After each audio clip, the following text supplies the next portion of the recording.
Hey, we are live. We're live. I'm Jeff with eBay Addicts, and today my special guest is Richie Hustles. How you doing today, bro? What's up? What's up? How you doing? Man, long time no see, bro. What you been up to, man? Yeah, introduce yourself real quick to the guest or to the people in the chat in case they don't know who you are. Sure. So I'm Richie Hustles. I sell on Amazon and Mercari, Facebook Marketplace, anywhere where I can really sell. But my main bread and butter is definitely Amazon. And on Amazon, I do about 75% wholesale and I do 25% retail arbitrage. Well, as of lately, I've been actually doing more than 25% retail arbitrage because we're in Q4. So we're trying to scoop it up and push it out. So that's what I do. Right. So Richie Hustles is, sum it up, he's a reseller. And so how have things been going for you? Are you still been doing your full-time job as well? How has it been going for you? Yeah, so I've been still doing the full-time job. I am working from home. Somebody asked this in my live last night, and I kind of had to say, well, if you really want to know the scoop, kind of DM me because they kind of know I have a YouTube channel now, and they look at things, and if you even give like an ounce of like if you're gonna leave or something, they'll let you go. So I do still have my full-time job. It is working from home, which is great because it allows me to work on my business from home as well. Yeah, awesome. And also, you're a full-time dad, too. You got a family, you have a wife and kids and family. So tell me the secret, because we got to get to the bottom of this real quick. I got to figure out what your secret is. Is the secret really that you're like part robot, that you're like really the Terminator or something? Like what is the secret, Richie Hustles? Because I'm telling you, bro, you put out content consistently on YouTube, plus you're reselling, plus spending time with your family and working a full-time job. Did I leave anything out? Yeah, no, I mean, it's crazy. You know, I think it starts with waking up early in the morning. You know, I try to get up consistently between at least 6 and 6:30. If I can get up earlier, great. Like if I happen to wake up at like 4 o'clock to maybe use the bathroom or something, I'll try 9 out of 10 times to just stay up at that point. You know, I'll go downstairs, have a coffee, and I'll start my day, work on some videos early in the morning. You know, my full-time job starts at 8:30. You have 2 breaks and a lunch break, so I'm always running up and downstairs working on the video. And then sometimes after work, which ends at 5, I either run out to a couple of stores and I either source then, or on the weekends I really go hard. Like today, I've been out all morning. I was at Marshall's and TJ Maxx, scooping, dealing. Like I got a ton of clothes and beauty products, and it was crazy. Rushed home. I promised my 5-year-old that we go to Walmart, grab some Legos. So picked her up, went to Walmart, grabbed some Legos, spent about a half an hour, came up here. We're doing this. After this, I'm going out to do my live hustle till about 7. I'll get home at 7:30. I'll eat a little something. I'll play for about an hour with my little girl, and then I'll put her to bed, and then I'm up doing computer work. That's that's like a light day though, you know, because that's a light day. Because when I'm doing my 9 to 5. It's a little bit more hectic, but it's sacrifice is really what it is. Yeah, well, you're leaving something out. When do you sleep is what I'm trying to find out. When do you sleep?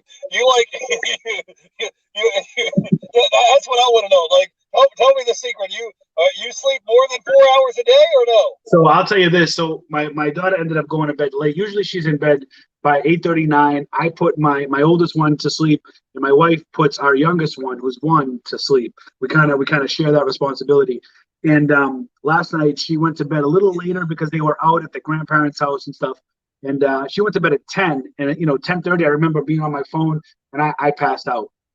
My body was like, "You're done. See you later." I woke up at like 2. My phone was still playing YouTube videos like on my side. And this morning I woke up at about 6:30. But generally, she's in bed. She falls asleep by 9, and I'm able to go from 9 until about 11:30. And then I'll go in bed. I'll try to catch up, answer some comments on my YouTube videos, or watch other YouTube videos till maybe 12:30, and then I try to get back up at 6 again. It's a lot. Yeah, I hear you, man. Yeah, I didn't even go to sleep last night. I was up all night last night working my job, and then after I got done doing my job, my battery went out on my car, so I had to get my car towed to the shop and have them fix it. And then they said, we'll get it fixed the same day. So I went home and took like maybe a 30-minute nap. And then I was like, oh, we got Richie Hustles on So I was at home, like, while my car was in the shop getting worked on, and I'm in the house just scanning barcodes, listing stuff on my eBay store. So I was telling you off stream, my goal is to try to get the 10,000 items, and I just hit 4,500 items. So I'm just cranking them out, getting the items listed, and trying to keep up with you, That's man. crazy. 4,500's listed on eBay. Yeah, that's active. Yeah, right now. And I got 2 eBay stores. So I gotta respect that, man. Listen, I respect that so much because I'm gonna tell you right now, I love the system that Amazon has, but I really think Amazon spoils you sometimes because when you go get the product and you prep it and you just ship it into Amazon and Amazon deals with the rest. Sometimes, and this is gonna be like bad for me to say, but sometimes I hate when I get 2 or 3. I always love when I get a sale. But when I get 2 or 3 items on Mercari that sell, sometimes I'm just like, oh, I don't want to do it. I just don't want to do it because I have so much that I'm doing with Amazon. It like messes with you. But that's the beauty of Amazon, you know? So I respect the hustle on eBay, man, because you guys are grinding, prepping, shipping everything out all the time, dealing with the customers if they have returns, issues. It's like you're dealing with 100% every aspect of that transaction. So a lot of respect. Yeah, and you got to keep the customers happy too. I got 100% feedback. So yeah, Butterfly Hustles. I'm at 4,500 items right now. So I'm almost about halfway there. So we'll see. Well, it's to be continued. I wanted to say hi to Butterfly Hustles, and I wanted to say hi to Harry Humstone. I don't want to ignore you guys in the chat. So I just wanted to give you guys a shout out. So yeah, man, it's been a really crazy year, honestly. But somehow we just keep going. So. Give me the info, Richie Hustles. I want to know what's been going on out there. I know you're out there almost every day sourcing products. What's it like with these Black Friday deals? Are you finding any good deals out there, or what's the story? I was watching some of your videos, getting caught up on them, and I was like, well, what? Some of the stuff you go to the clearance and it's just junk.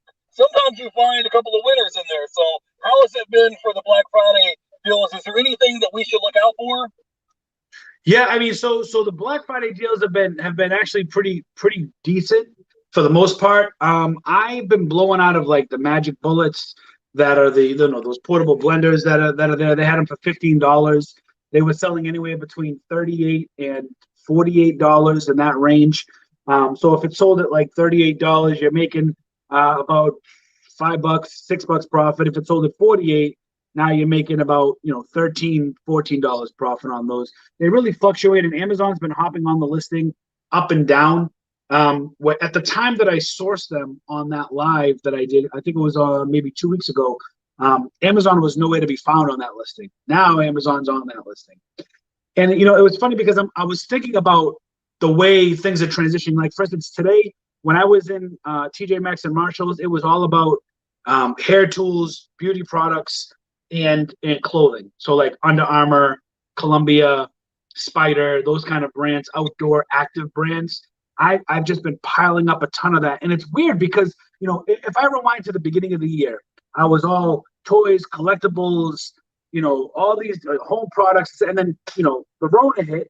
And then I had to shift because Amazon wasn't accepting any other products except for, I think they listed like 5 categories. Those are the only categories you could send in to FBA, and it hurt a lot of people. So I either had to cry about it or I had to kind of pivot.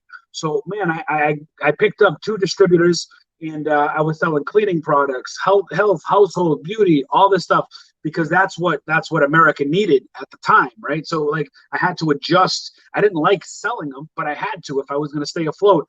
And that just like really I didn't get into hand sanitizer. I didn't get into I didn't sell any disinfectant wipes. I didn't sell any of that stuff that was really heavily regulated.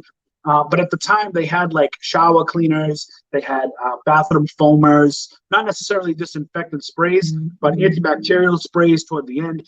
And just had to really grind and really push hard. I mean, I was having pallets delivered to my house for wholesale on this stuff. And now, because the stores are actually able to get those products in, I have to pivot yet again because Amazon is coming down hard on. They literally took 15. Now I was only selling on 2 of these 15 because everything else was out of stock.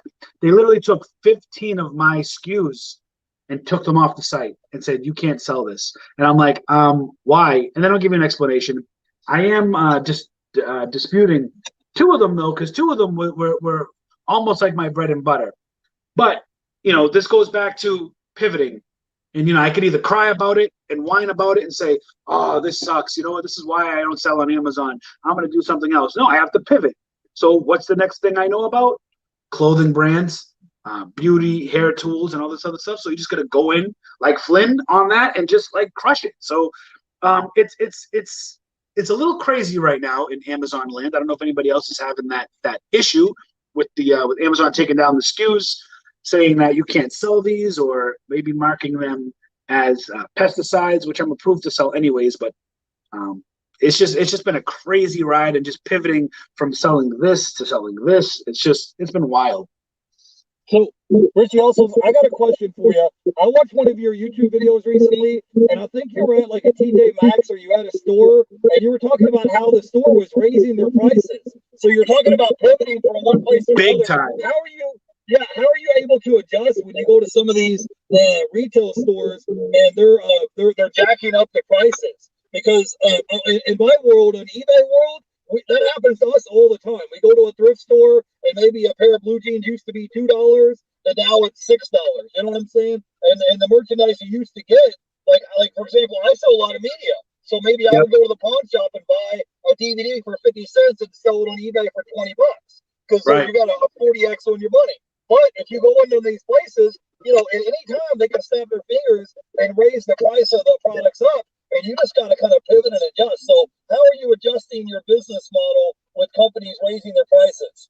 So that's another reason why, and even today I noticed it when I was in TJ Maxx and Marshalls, and that's why I didn't really buy much of the toys. I've only been buying a handful of like board games or family games. I've noticed that items and monopolies that were $14.99 last year are now $19.99 this year. There were specialty chess sets that Disney comes out with that were $16.99 and $18.99 that are now $24.99. And then also there was another product I was looking at and I was like, wow, they really raised the price by like $8. It was something ridiculous. But how do I deal with it? It's easy. I don't buy it. I just don't buy it. I wait till it goes on clearance. And then once it goes on clearance, I'll think about picking it up. But there's so many products that are out there that I just kind of just pivot. Okay. Well, I was just wondering, because if they keep raising the prices up, that's going to cut into your profit margins. We got some questions. I mean, listen, I even thought to myself too. I'm like, they're only going to be hurting themselves because a normal person, like $20 is almost at retail for Monopoly sets. I know Monopoly sets go for $24.99, but a lot of them are $19.99. That's at retail. And when you're shopping at something like TJ Maxx and a Marshalls, and it's supposed to be a discount retailer, I don't think people are going to be receptive. I don't think the consumer is gonna pick up on that, which is going to be, I'm predicting that the after Christmas clearance blowout is going to be absolutely ridiculous, because these stores are raising their prices, and I think the average consumer, because there's not enough people going out shopping as it is with everything going on, and then when you go out, you have to spend a premium. I think the after Christmas clearance is going to be absolutely bananas, because they're going to have so much stock. Yeah, it's going to be kind of like all those school supplies when none of the kids were going to school and they had school supplies everywhere. But yeah, right. I mean, when I go out to thrift stores, a lot of the thrift stores, they want close to retail prices for some of these items that are supposed to be thrifted items that they got for free.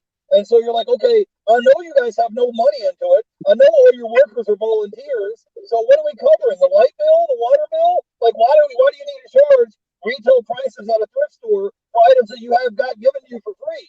So I understand your pain. I feel it. But I wanted to, we got some questions in the chat here. Butterfly Hustle says, hey, Richie, when you show live bolos, are you afraid that a bunch of people will jump on the listing and drive down the sale price? Yeah, so I get asked that a lot, especially when I'm doing lives, because it's real time. It's not like I'm filming a video on Monday, the 1st of the month, and then releasing it on like the 15th, These are live videos when I do them. And the reason why I do them is because I like to show transparency. How I deal with it is it's simple. One, I'm looking and I deal with my minimums and my maximums. My repricer is my best friend. I'll go in on an item all in on there's some items that are still sitting there. I've only sold a couple, but I'm getting my price. For instance, I did a Target video, and I bought these talking bears that Amazon hops on the listing sometimes, and they sell them for like $13. When Amazon's not on the listing, the lowest price is something like $26.99. And I wait, and I get my price, and I sell my price. I don't panic. I don't lower the price.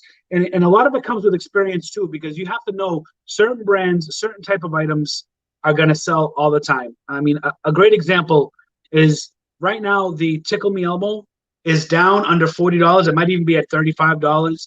You're not making a big profit when you buy it full retail at $24.88. You're not going to make anything, but I still buy them. And the reason why I buy them is because Tickle Me Elmo has been around since 1993. It has been a top toy since 1993, and now it's getting even harder to find. Over the summertime, Tickle Me Elmo, I think the highest price I saw it was like $119 selling Tickle Me Elmo. And so what I do is I set my minimums. I say, okay, I spend $24.88. The absolute minimum I'm going to accept for this is going to be $49.99, and then I set my ceiling at like $79.99. So it'll trade. I say trade like it's like the stock market, but it really is my repricer. It trades within that range, or it reprices within that range. Now that's a big range. I don't do that for all my products. Give a $30 range. It's a little bit more of a tight range to reprice it. But I mean, I'm not worried about people tanking. I make sure that I'm going to have enough profit to. That's why if you notice on my lives, I won't pick up things that are $2 or $3 profit, because if I pick that up, I'm really not going to make any money. I'm going to be sitting on it for a while. It's going to make at least $5, $10, $15 profit, and I set my minimums and maximums, and I'm not worried about anybody taking it because I wait for my price. Hey, Richie Hustles, they're saying in the chat that they can't hear me. I'm going to jump out of the chat. I'll be right back, okay? Just give me 1 second. All righty.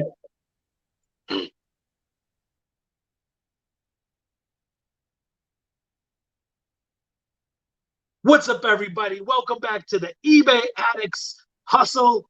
I'm your boy, Richie Hustles. I'm holding it down for eBay Addicts. Yeah, you gotta Listen, I almost brought my mask. You had the thumbnail of my Michael Myers mask. I almost brought that. We almost streamed with the mask, but then I forgot it in the car. Well, I just picked that as a thumbnail because the click-through rate. I wanted to kind of stand out. People have 100 photos, so you want the photo to kind of stand out. And if it's just you smiling, they're not going to click on it. They see Michael Myers, they're going to be like, "Hold up, what is this? This is." Yeah, everybody's thumbnail is always like doing like this, like they're so shocked. You know what I mean? And I swore I would never do a thumbnail like that, and I did. I did it at Walmart like a couple videos ago. But you know what it is?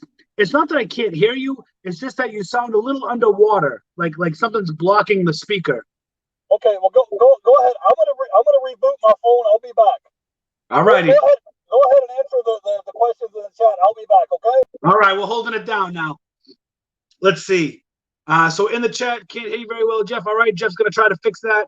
Like, share, subscribe. Definitely like, share, subscribe to Jeff's channel, eBay Addicts. Let's do it. Put questions in the chat. Yeah, listen, drop your questions in the chat. I know I just did a Q&A, but on I don't think I could hear anybody dropping questions. Man, it's been crazy though. It's been crazy. Marshalls, TJ Maxx, they've been getting a lot more inventory in, but I'm telling you, I'm saying it here. They are absolutely going to have a ton of clearance to get rid of after. I don't think I could see a live chat. Can I see any live chats in here? Let me see. Private chat, StreamYard. Okay. Should I dance? Should I do a little? We're waiting for eBay Addicts. Hey, can you guys hear me now? There we go. We can hear you nice and clear now.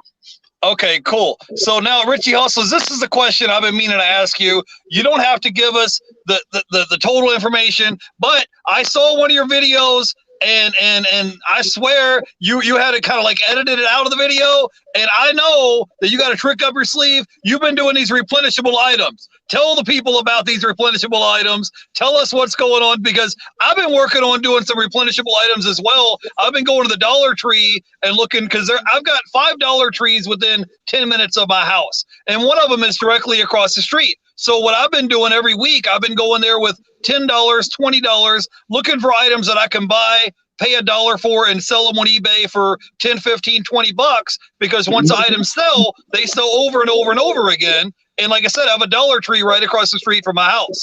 So that's what I've been kind of looking for. So I just wanted to see what is some of these replenishable items that can you give us a niche or a market? Like, what are some of these replenishable items that you are looking for that you kind of got that's off the radar, that's top secret? Give us the info. You don't have to tell us the exact. I mean, I can't give away my bread and butters, my replenishables. Well, I'm not asking for the Richie Hustles. I'm not asking for the SKU. I'm just asking, can you give us a hint? Can you tell us, like, is it an automotive department? Is it a cleaning department? Like, is it like car stereos? Just tell us what's going on now. Cleaning. I would say household and beauty. Okay, cool. Household and beauty. So I would say one. I can tell you one. One is a lotion that's just absolutely blowing out the doors. Like, I'm ordering hundreds a week at least, and then another one is a cleaner. Okay, awesome. I'm sorry, I missed a question from this Overstuff House. He says, I think Amazon had kind of missed the boat by focusing all sellers to have a shift like that. So many people were also buying stuff to do and filling out collections in the vintage market. Yeah, I don't currently sell on Amazon, so can you talk a little bit about what's been going on lately? Yeah, so I think if I understand that question correctly, I think I'm assuming on what Amazon did during the pandemic, how they kind of limited us to sending in certain items. Now, you were still allowed to merchant fulfill those items. It's just that you couldn't send it to the warehouse because Amazon claimed that their manpower was strained. You know, they couldn't handle the capacity with some of the warehouses closing. People weren't coming to work because of the Rona. You know, I don't like to say it because I know YouTube sometimes they do weird stuff when you say the full thing. So I mean, if we're talking about that, yeah, I mean, it is a little messed up because I feel like a company of that size should be prepared for something. Should be prepared for anything when you're talking about the richest man in the world with one of the richest companies in the world. I feel like you should almost be prepared for absolutely anything. But on the other side, you know, if people couldn't get there to support the manpower of the Amazon warehouses, I mean, maybe they should have just limited each SKU instead of saying, nope, you can't send this in at all. You know, maybe instead say you can only send 10 of these. And that would have stunk too, but at least you would have been able to send something in. It would have been much slower, but instead of Amazon saying, nope, can't do it. You know, and that's why, because of things like that, and because of what happened recently with like the ASINs being taken down, with Amazon determining that you can't sell an item and you got to appeal it and all this other stuff. That's why I do YouTube. That's why I sell on Safari. That's why I started a second YouTube that really isn't really up yet. That's why I don't really promote it much. And that's why different streams of income, not putting all your eggs in one basket, you know? Okay, cool. I just want to give a shout out to BK from the Rockies. Thanks for coming by today. I appreciate you. And we got this Overstuffed House and Butterfly Hustles is here. Butterfly Hustles has a question. She said, when did you start selling on Amazon? Yeah, so I started selling on Amazon, I believe it was September 2018. All right. So I'm on year 3 right now. We're going about two and a quarter years. Okay, now tell me, how has your sales been overall this year on Amazon? I mean, it seems like every year you're making a little bit of progress. So how has it been overall this year? You've had a pretty solid year? Yeah, I mean, I set myself as a goal to sell 300K. And now I'm almost at 400K. Okay, sales. Now, because I don't sell on Amazon, so what is that out of that? What percentage of that is profit? Like maybe 33% of that? Because I know it can't be 50% because you have to pay for the merchandise, and Amazon takes a cut, right? It's tricky. It's tricky because it's not a set fee. For instance, like eBay says we're taking this percent, and you know that.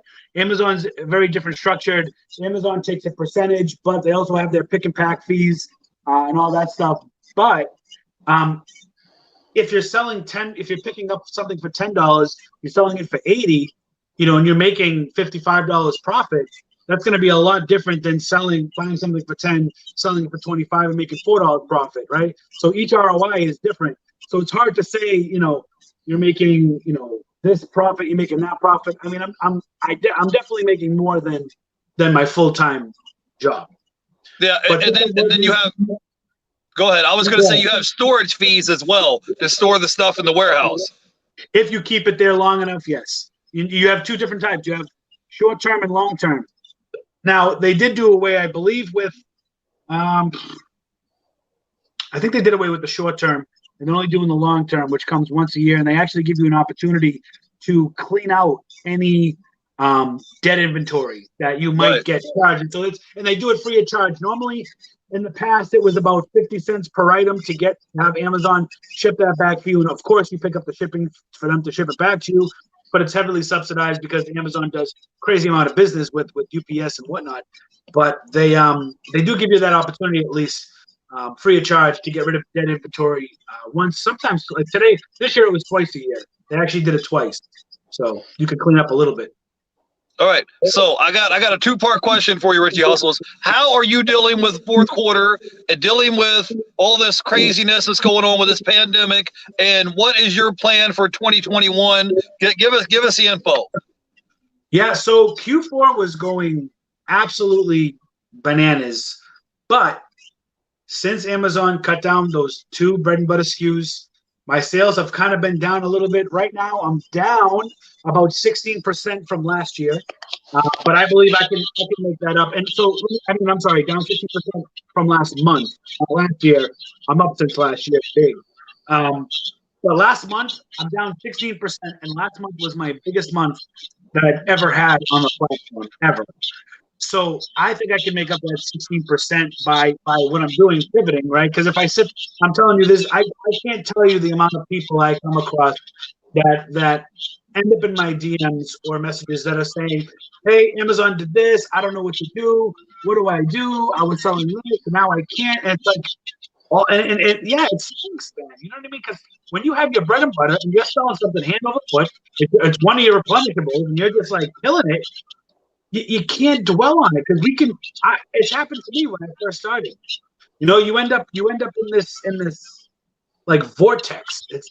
It's hard to come out of it if you let yourself kind of get down instead of just saying, okay, this is done. It is what it is. I can't do anything about it. I can appeal it. I got to move on because I can't have another day go like this. You know what I mean? So Q4 has been a little bit slow only because of the Amazon actions. But I think by the end of the month, I'm going to make up that 60% and then some. And I think I'm going to crush December. And I'm telling you, a lot of people cry about after Christmas and they say, oh, January, February are bad months. Every single year, my January and February has been killer. Richie, also, you're going to do just fine. I'm a subscriber of our channel, and almost every day you're out here looking for deals. So if you put your boots on the ground and you just don't complain, you just work, you're going to come across deals. Now, you may not be the first or the second or the third one. You might have to go to 5 stores in a day to find the deals, but you're going to find it if you actually put the work in. So I'm sure you're going to be fine. I have a question here in the chat. This Overstuffed House says, what are your biggest duds that you could tell us to avoid? Oh man, there was one where I tried getting slick and ordering from Alibaba, ordering from China. I tried something new, and I'm like, oh, I'm gonna, there was 2 items. One's doing really well. The other one I lost not too much, but I lost. I only ordered about $1,000 worth. I mean, it's still a lot of money. You never want to lose $1,000 because I still have 90% of the inventory sitting in my garage because it came back after I had done the chatting with the distributor in China and said, hey, the item that you have is it exactly as pictured? Because they had the exact item pictured. And what it was, well, I can share with you because I'll never sell the real thing. It was actually those. Have you ever seen the Arctic Airs in Walmart? They go for those little box bands. Is that the one you're talking about? Yeah, the little box. Yeah, so they sell in the store for $40, and on Amazon they were selling for $55. I was getting them from China for $12. On the picture, it was the exact item. It was exact. And I said to him, I said, okay, he wanted to charge me $20 for a sample. I said, I don't want to wait. Big mistake. If you ever order from China, always order a sample first. Don't do what I did. And I just had confidence. And in the chat, I said, is it the exact box? Is it in English? Is it exactly the picture? I wish I brought it up here. It's all in my garage. I wish it came back instead of Arctic, right? ARCTIC. It came back It was misspelled, and it said AATC ATR instead of air. You know what I mean? And so they sold you a knockoff brand. Sold me a knockoff brand, and I was pissed, man. I haven't put a dispute in with my credit card company, which I lost. They said because I didn't have supporting evidence that it was a counterfeit product, even though I sent them pictures of our chat conversation and I sent them pictures of the actual item. They didn't see it my way. They said we need full proof that that this item is counterfeit. Okay, cool. We got a couple more questions in the chat.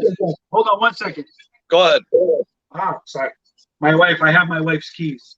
Uh-oh. Thank you. All right. All right. Butterfly Hustles, she says, have you ever thought about doing private label on Amazon? Yeah, so I have thought about doing private label, and I even talked about this a bunch in a bunch of my other videos. To give you a quick summary, you know, private label is one of those things where you need, at least in my experience, you need a lot of capital. And it's not that you need a lot of capital for the product, because the idea of private label is to buy cheap. You know, maybe you want to source something in China, you want to rebrand it, throw your brand on it, sell it as is, right? But where you come into money is that the problem with that is, you know, I might be promoting stuff on social media and stuff, but at the end of the day, if I got my own product and tried to brand it and promote it, it's going to cost a lot of money, because nobody knows who the hell I am. I am in the big scheme of products and advertising, I am nobody. I am zero. So you're essentially starting from the ground. Now, I'm not trying to discourage anybody else or even try to discourage myself. But what I'm trying to say is you have to spend a lot of money on Facebook ads, Instagram ads. You have to constantly push your product down people's throat. And it's not just, you don't just take out a $100 Facebook ad to have people click on it, you know? You're talking like, 100 to 500 daily to really get your product out there in front of the tens of thousands, if not hundreds of thousands of people. So I've thought about it, but I wouldn't me personally, I wouldn't jump into private label until I had about 10 to 15,000 set aside that I'm willing to actually lose, because I've heard from a lot of people. I've even Reezy Resells was open about it. He said he tried private label, it didn't work out the way he thought, and had to cut some losses. Some other resellers have said they've tried private label, and they made a couple of mistakes on the way. It doesn't mean we're not going to think about doing it again. It's just that it takes a lot of energy and money and advertising, from what I understand, to try to push your product out there. If you have, I have an Apple phone, and if I had the same phone from like Huawei, the Chinese brand, and I'd say, which do you want? You're probably going to go with Apple. It has a reputation. You hear about the quality Apple has built over the years to have a great product. So it's kind of like when you think about private label, you're really going to think of, it's not about buying something for $0.25 or $1 and selling it for 30. It's how are you going to get people to know who you are? How are they going to trust you? They're going to give you $30. They've never heard of this product, this name, this brand. So unless I had about 10, 15K, I'm not touching private label yet. Yeah, that would be like you trying to sell a DVD of Richie Hustles DVD over a Disney DVD. So they're going to go with the Disney one. It's like if you said, this is the Richie Hustle Cola versus Coca-Cola. Which one are they going to pick? Coca-Cola, right? Exactly. All right, so I don't want to skip a question. This Overstuffed House says, what has been your best find to resell that you're not selling right now? It was probably, so I actually found it through BrickSeek. Those of you out there that know me, I use BrickSeek. I do have the Extreme subscription. They offer free versions. They offer $9.99 versions. I pay my $30 for the Extreme version. And I found a deal at Lowe's that was $35 chandeliers. It was a six light chandelier for $35. I flipped it on Amazon for about $250. And I grabbed about 6 or 7 of them. Now, there's been a ton of deals similar to that, but the good thing about this one was that when I would buy it, and come home. If somebody bought it, I would just put the shipping label right on the box because the box was huge. There was no need to put this box inside another box. You know what I mean? There's been other great deals too. Like I was buying the Monopoly Luxury Edition for $99, and I was flipping it for $350. That was a couple of years ago. Now you can't even find them.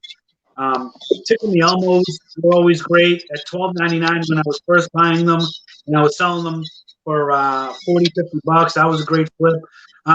There's a lot of great flips, and I'm sure there's been like a huge profit margin in the past that I can't think of, but you know those are few and far in between.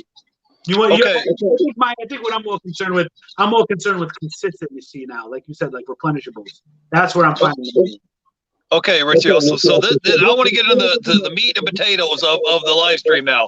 This is the deal because I know you're not going to believe this, but me having a YouTube channel called eBay Addicts, 90% of the people that watch my channel sell on eBay. They don't sell on Amazon. So if I'm just selling on eBay, but I want to transition and I want to learn about making money on being a reseller on Amazon, give me your top 3 or 4 tips that would help somebody. Because right now, I have been putting off going on Amazon because I've been focused on getting my car paid off. It didn't make sense to create an extra $40 bill that I have to pay Amazon every month and still pay a car payment and full coverage insurance. But now I don't have a car payment anymore. So I may be looking into expanding down the road. And some of our viewers may be considering starting on Amazon, and they're going to be gated in a lot of categories. So give us your best advice. If someone has zero experience, they have no knowledge, they don't know about sales rank, they don't know about sales through all that on Amazon. Give us the info. Give us the lowdown.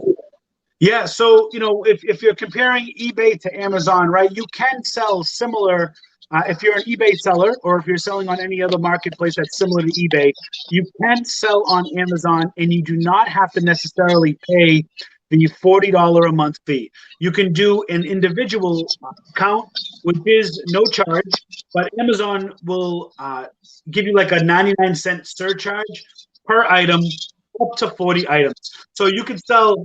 It's not really for free then, right? Because you don't have to pay anything monthly. But when you sell an item, Amazon's going to charge you 99 cents, and you're limited to selling 40 items per month. So if you want to get your feet wet, you don't need to necessarily send items in Amazon, which is FBA, fulfilled by Amazon. You can do what's called merchant fulfilled, which is similar to like eBay. You know, you list on Amazon's marketplace.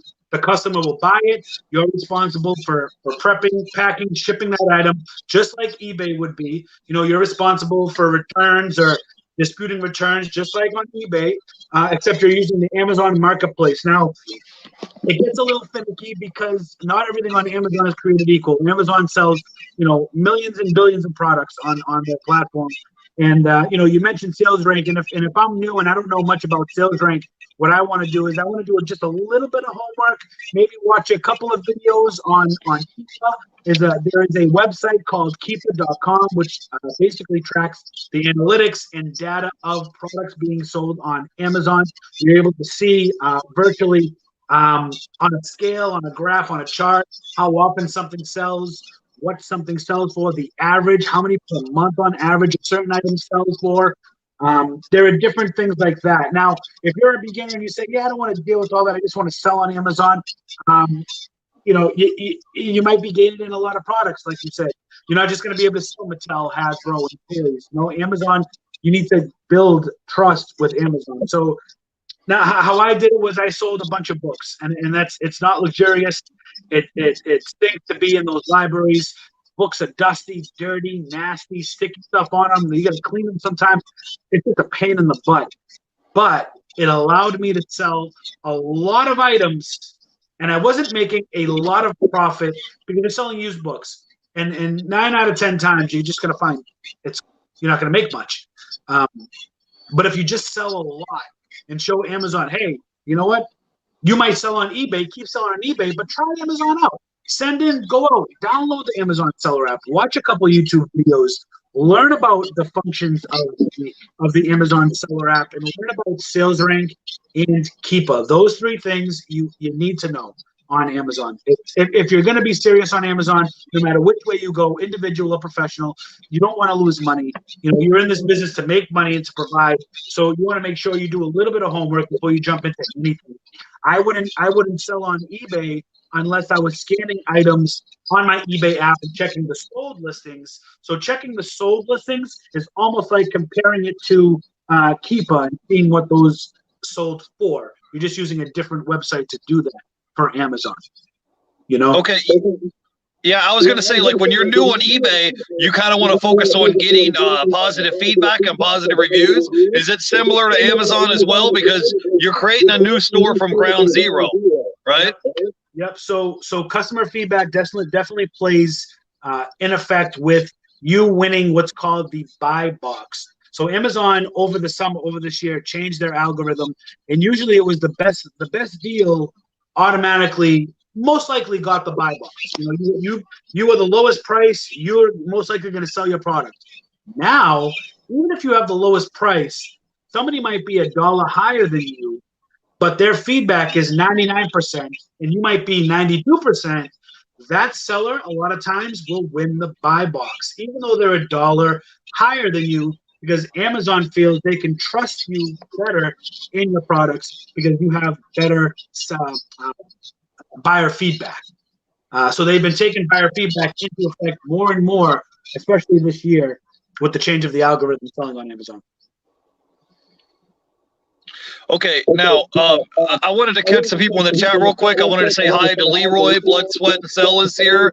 I wanted to say hi to Butterfly Hustles. She says books are fantastic. Now, what I wanted to ask you is there a shortcut to getting ungated in certain categories? Like, for example, I sell a lot of media. If I wanted to sell like DVDs or something like that on Amazon, can you buy something from a wholesaler and get the ticket and turn it into Amazon in order to get ungated in certain categories? Is there a way to speed the process up?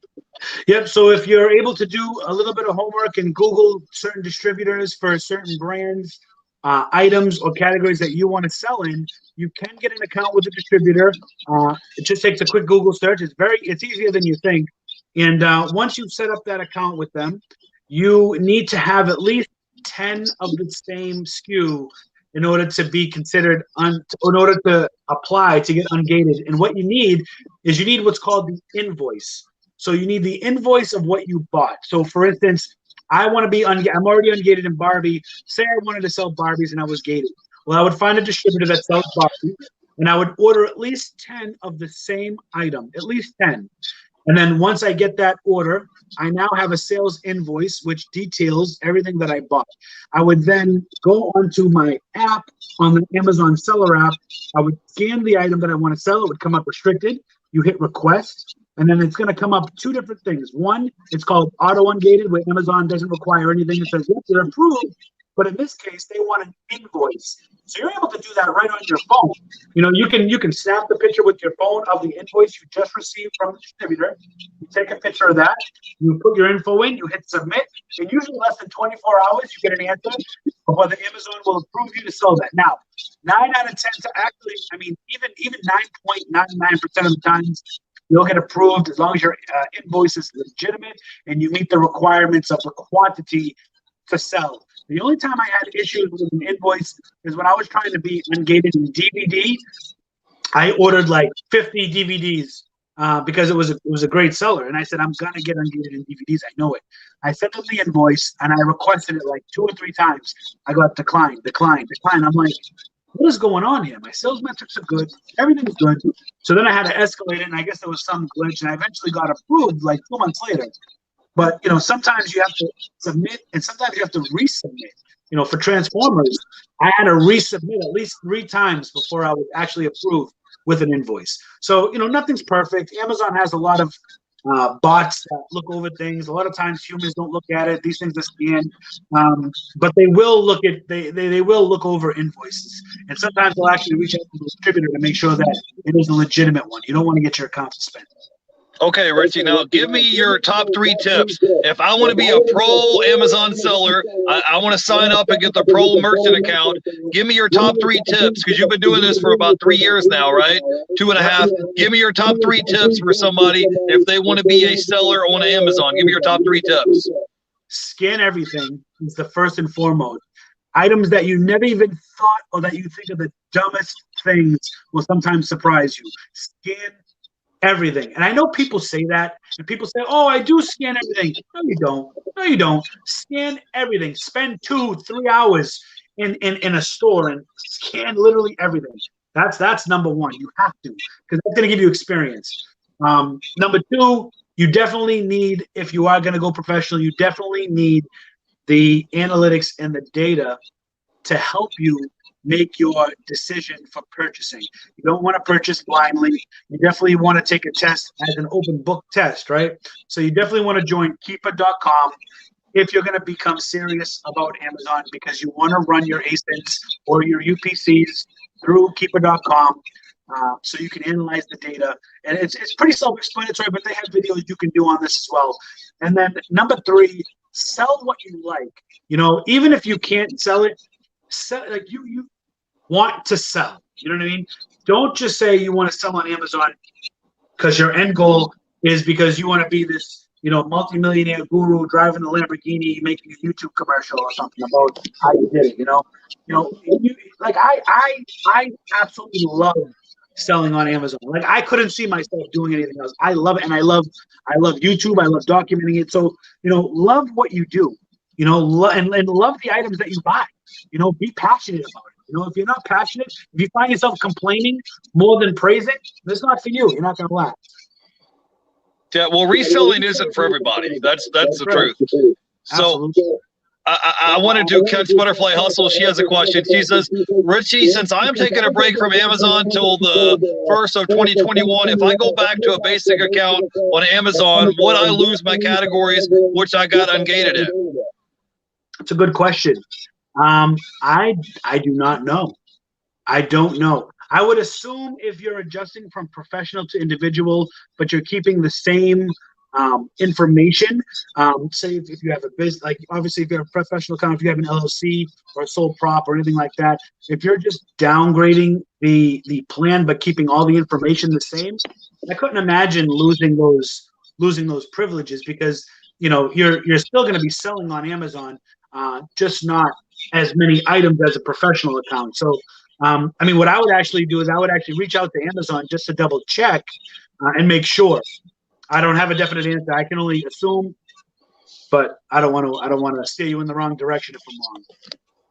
All right. So, Richie Hustle, so let's say I'm with you. I'm like a fly on the wall, and we're going to Walmart clearance. What is it that we want to look for? Because we're looking for profits, all right? So when we're at the Walmart clearance, what aisles do we need to go on? Is there certain sections we need to search? Was there certain profit margins we're looking for? Give us the info. I walked in the front door at Walmart. I took a left-hand turn. I'm walking toward the clearance section. What do I need to do? Give me the info.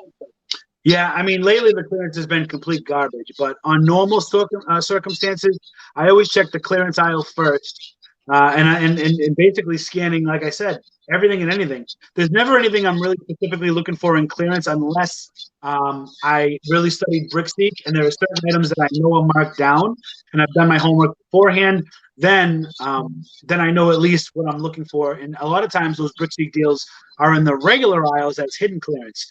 But my typical Walmart trip consists of walking through the door, heading to clearance. After the clearance aisle, I'm going to toys, because lately Walmart's been actually clearancing specific departments in those aisles. They haven't been putting everything in the clearance aisle. After toys, I'm going to electronics, and after electronics, I'm probably going to go back to clearance and back to toys. I like to do 2 or 3 turns around the store in all the different departments. And like I said, sometimes I'll hit outdoors and sporting goods. Sometimes those can be really, really good winners, especially after the first of the year, because then spring's coming up and a lot of the stuff in the wintertime is still on clearance. You want to get ready because all the campers and hunters are getting ready to start their season. So that's really how I circle the stores. There's never like a set. The only time I have a plan is when I study BrickSeek and I know. From experience, if I've had other items, maybe I went to a Walmart on Monday, and now on Wednesday I'm looking for those same items I found on Monday. So it's just kind of with memory, BrickSeek, and experience. Okay, now how do I find these hidden clearance items? Like there's no yellow tag or no flashing light that says, "Hey, I'm hidden clearance. Come scan me." Like, how do you go about doing this? And I want you to elaborate on BrickSeek because some people have no clue what BrickSeek is. So tell me first of all, how do I find the hidden clearance? Who do I have to grease the palms of the manager? How do we find these hidden clearance? Tell me how it works. Yeah. So the way I do it is I have 4, and this will all tie in. I have 4 apps that are open in Walmart. I have the Walmart app, the Amazon Seller app, the Scoutify 2 app, which is tied to Inventory Lab, which helps me scan items. And then I have Keepa.com up. And how I find the hidden clearance is if I find it, usually it's on BrickSeek. So BrickSeek is now it's an application, but it's a website or an app that you can get on your phone that will track Walmart's inventory, Target's inventory, Lowe's inventory. And a lot of times when they mark down their clearance or what should be clearance, you'll see it on BrickSeek, and you can scan through stores, and certain locations come with different tiers. And say I look in Framingham, which is maybe half an hour from me, and that Walmart, they have a bicycle that's $21. So I go to that Walmart, and I go to the clearance aisle, and I don't see any bicycles in the clearance aisle, right? Usually you don't see bicycles in the clearance aisle. I go to the bicycle aisle, and now I'm looking for this bike, but I don't see any clearance tags. I see no clearance tags. There's no yellow tags on the bikes, nothing. So what I have to do is I have to look on BrickSeek to find out, okay, this is the Huffy Disney Princess, and it gives me the UPC. And what I'll do is I'll either paste that UPC in the Walmart Seller app, or I'll look on the BrickSeek app for the product, and I will look in Walmart. And once I find the item in Walmart, I'll scan it with the Walmart app. And if it's the right item, it'll come up on the Walmart app as the sale price, even if it's not marked as the sale price. So this bike could say $80, but I just scanned it because it matches what I have in BrickSeek, and it's coming up $21. So then we're gonna buy it. It takes a little bit of time to get used to all these apps and jumping in and out of the apps. Like I said, I'm going on year 3. I don't know everything, but I know from what I have experience in. But that's how I find it. Okay, now how much do you have to pay every month for Keepa and BrickSeek? Do they charge you a monthly fee? Yes. So before I even tell you the fees, I want to tell everybody right now, you do not need if you want to do retail arbitrage, BrickSeek is fine. You don't need to have the top tier BrickSeek. Also, you don't need the Scoutify 2 app, which is tied to Inventory Lab right away. The Amazon Seller app works perfectly fine. So now that I've said that, because if you're just starting, you want to keep profits in your pocket, you want to invest in your business, but when you can. So the Amazon Seller app is essentially free, right? Or it's $40 because you pay for Amazon anyways. So I have the Amazon Seller app. Scoutify 2 is tied to Inventory Lab, which it's a whole other explanation of Inventory Lab. It's supposed to work seamlessly with Seller Central, with help logging your inventory, scanning your inventory in, that stuff. But the thing I like about Scoutify 2 is it tells you the percentage of items. I wish I could show you.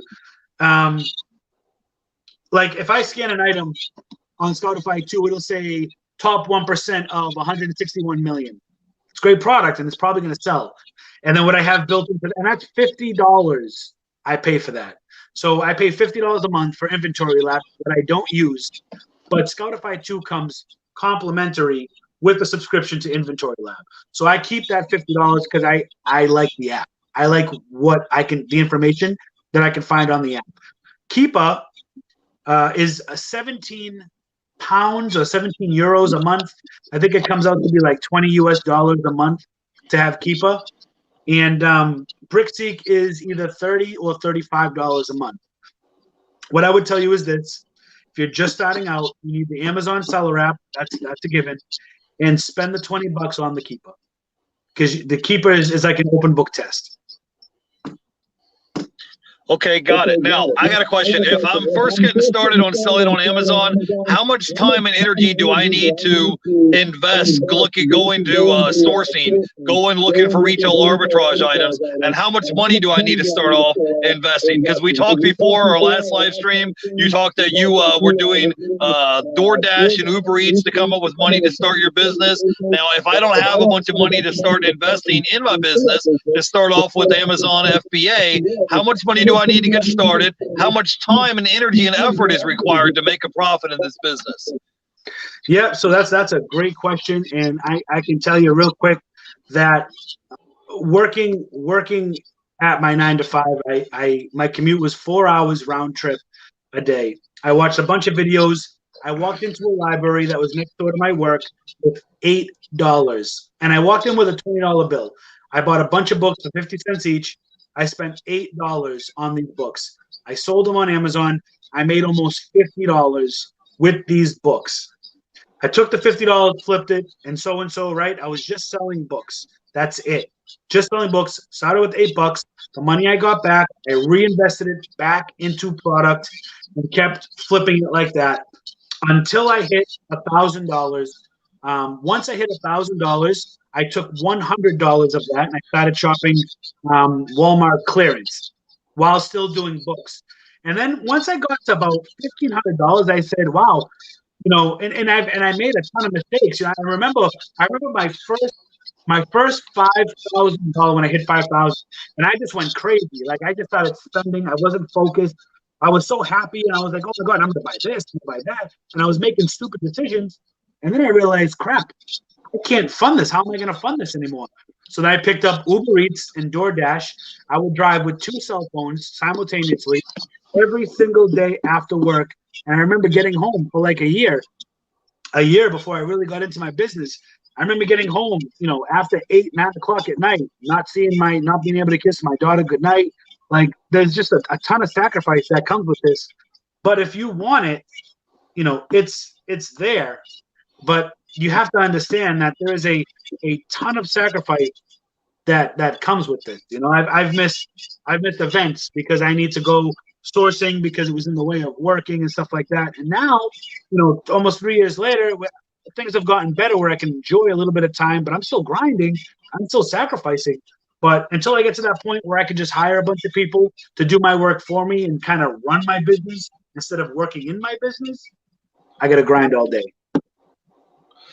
Got it. So if someone says I don't have the money to get started, or I'm gated in different categories, or I don't have time to go invest in, maybe it's not for you, right? Maybe reselling and it just isn't for you. Yeah, you got to put the work in, and you have to be able to reinvest your capital back into your business. I wanted to give a shout out to the people in the chat real quick. We got Butterfly Hustles. I want to say hi to Emily Conway and BK from the Rockies. We're almost at the hour mark, Richie Hustles, and I know you still got to get to your live stream. So go ahead and give us your final thoughts. If I'm interested in getting started and selling on Amazon, give me your final thoughts on things that we should think about. The most important thing is you gotta want to do it. Love what you do. That's first and foremost. Because if you don't love what you do, you're in no better position than if you were working your 9 to 5 that you don't like. You know what I mean? So you definitely gotta love the craft. You gotta love the resale world. It's an emotional roller coaster. There's ups, there's downs. You're gonna feel depressed. You're gonna want to quit, but you really gotta push through it. And only the strong survive. Literally, like I can't tell you how many resellers that I used to see almost 3 years ago. And I know there's a lot of resellers that are still coming on board, but the older resellers, I don't see a lot of them anymore. And I don't know why. It's not for me to say, but it's a grind. eBay is a grind. Amazon's a grind. If you want to make it, you got to put the time. You got to sacrifice. You got to sacrifice everything. I sacrifice time with my wife, my kids. It is what it is. But I know my future is going to be fruitful. So you have to believe in yourself, and you have to know that your future is going to be fruitful for putting in your work now. Scan everything. Got it. Okay, Richie Hustles. Tell people where they can find you at on YouTube and Instagram. Yep. So on IG at Richie Hustles, on YouTube at Richie Hustles. You just type in Richie Hustles. I'll plug my live. I'm going to go live at 6 p.m. A live hustle in Walmart where I either am going to find, and you can see I'm not at Walmart prepping, you know, knowing what I'm going to find before I find it.